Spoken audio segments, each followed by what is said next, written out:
આંતરિક ઝઘડાથી તૂટી રહી છે અને અંતરાત્માના અવાજથી એ વોટ આપવાની છે. એટલે ક્રોસ વોટિંગ થશે અને ભાજપના ત્રણેય ઉમેદવારો વિજયી નિશ્ચિત છે, એમાં કોઈ શંકાને સ્થાન નથી. કાલે તમે જોયું હશે તો નલિનભાઈ કોટડિયાનો વિષય હોય કે પછી એનસીપીનો વિષય હોય કે છોટુભાઈ વસાવાનો હોય, એ બધા ધીરે ધીરે બધા મીડિયા સમક્ષ ખુલવા માંડ્યું છે. અને કોંગ્રેસે જે પોતાનો દાવો જે કરતા હતા એ પણ હવે દાવામાંથી વિડ્રો થતી જાય છે. એમના ફેસ રીડિંગના લીડર ઉપરથી પણ જોઈ શકો છો. અને ભારતીય જનતા પાર્ટીના ત્રણેય ઉમેદવારો જીતશે અને જેવી આ જીત થશે એટલે રાષ્ટ્રીય લેવલે કોંગ્રેસના પણ ઊભા બે ફાળિયા થશે અને કોંગ્રેસ ધરતી ઉપર તો હવે ગુજરાતમાં ક્યાંય દેખાતી પણ નથી.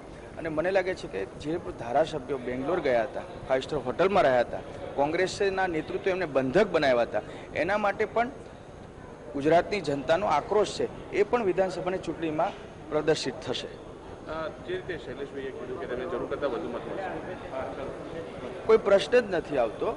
કોંગ્રેસની હાર નિશ્ચિત છે અને ભાજપનો વિજય નિશ્ચિત છે અને એ તમે થોડાક જ સમયમાં જોઈ શકશો.